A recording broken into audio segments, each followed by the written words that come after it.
नमस्कार।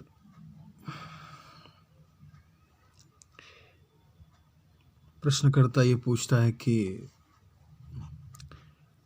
सभी धर्मों ने मनुष्य में निहित पाश्विक मूल प्रवृत्तियों को मर्यादित करने के लिए किसी न किसी प्रकार के आत्म अनुशासन पर जोर दिया है। संतों एवं रहस्यदर्शियों का यह दावा है कि आत्म अनुशासन के द्वारा उन्होंने ईश्वरत्व प्राप्त कर लिया है। आपके बात से ऐसा प्रतीत होता है कि इस प्रकार के अनुशासन ईश्वर साक्षात्कार में बाधा है। मैं दुविधा में पड़ गया हूँ कि इस बारे में सही कौन है। कृष्णमूर्ति उत्तर देने का प्रयास कर रहे हैं। कहते हैं कि समस्या यह नहीं है कि इस बारे में कौन सही है, जरूरी यह है कि जो भी सच है उसका पता हमें खुद लगाना है, न कि किसी खास संत या उस व्यक्ति और या कोई समुदाय के अनुसार जो भारत से आया हो या संसार के किसी और भाग से, मानो जितने दूर देश से आया हो उतना अच्छा। आप दुविधा में फंसे हैं। कुछ कहते हैं कि अनुशासन आवश्यक है, दूसरे कहते हैं कि आवश्यक नहीं है।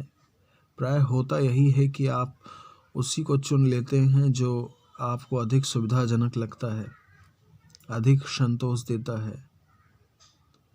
आप उस व्यक्ति को, उसके व्यक्तित्व को, उसके जाति रुझानों को, उसके व्यक्तिगत पक्षपातों आदि को पसंद करने लगते हैं।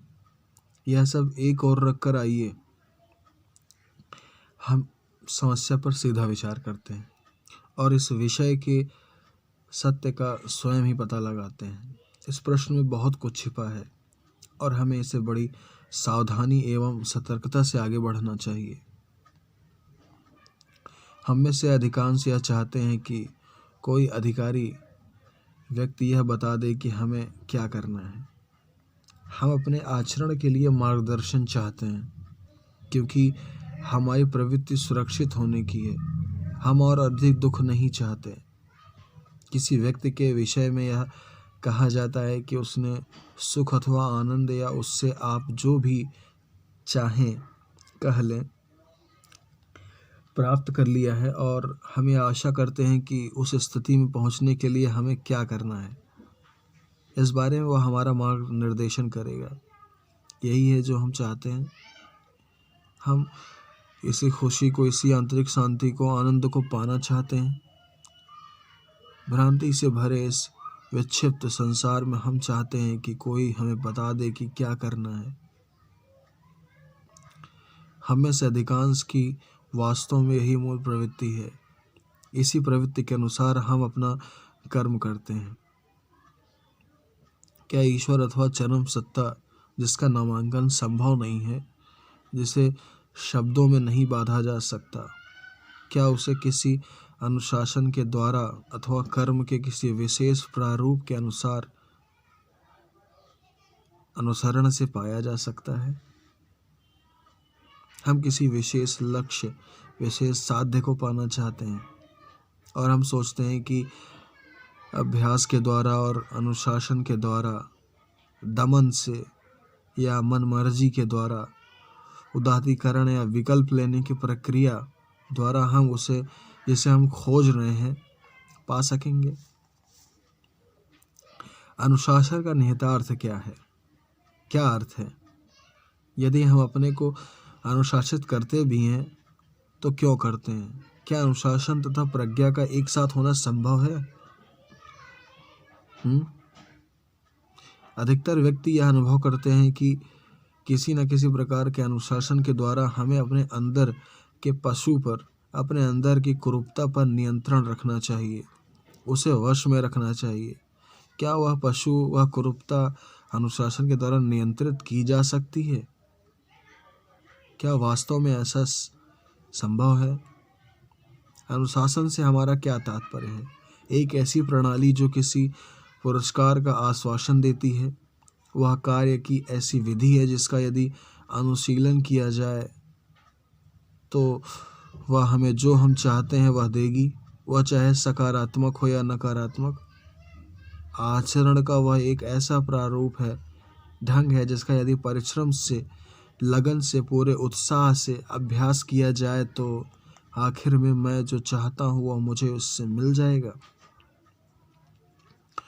वह प्रक्रिया कष्टदायक हो सकती है, परंतु मैं उस उपलब्धि के लिए उतना कष्ट सहने को तैयार हूँ।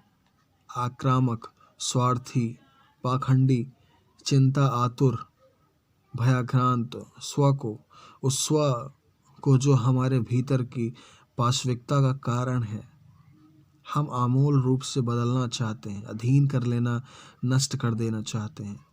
यह कैसे किया जाए? क्या यह अनुशासन के द्वारा किया जाना है या फिर एक प्रज्ञापूर्ण बोध के द्वारा, जिसमें हम स्व के अतीत को समझते हैं? स्व क्या है? यहाँ हम सिर्फ समझते हैं, वह कैसे अस्तित्व में आता है इत्यादि के प्रति सचेत होते हैं। मनुष्य के भीतर के पशु को हम दमन के द्वारा नष्ट करेंगे या प्रज्ञा के द्वारा? प्रज्ञा क्या? अनुशासन का मसला है। कुछ देर के लिए हम भूल जाएं कि संतों ने तथा अन्य व्यक्तियों ने क्या कहा है। इस विषय का हम स्वयं अन्वेषण करें, मानो कि हम पहली बार इस समस्या को देख रहे हों। तभी हम इसके अंत में कुछ सृजनात्मक पा सकेंगे, न कि मात्र दूसरों के कथनों के उदाहरण जो सारे के सारे निसार हैं, किसी काम के नहीं हैं। पहले हम कहते हैं कि हमारे भीतर संघर्ष है, काले और गोरे के बीच, लोभ और अलोभ के बीच। मैं लोभी हूँ और यह जानकर कष्ट होता है, तो इस लोभ से पीछा छुड़ाने के लिए मुझे अपने आप को अनुशासित करना पड़ेगा। इसका मतलब यह हुआ कि मुझे प्रत्येक ऐसे द्वंद्व का विरोध करना पड़ेगा जो मुझे कष्ट देता है, जिससे मैं इस उदाहरण में लोभ कह रहा हूँ। तो मैं कहने लगता हूँ कि लोभ समाज विरोधी है, नैतिकता विरोधी है, आदि आदि। इस तरह अनेक प्रकार के धार्मिक सामाजिक कारण हम उसके प्रतिरोध के लिए दिया करते हैं। धन्यवाद।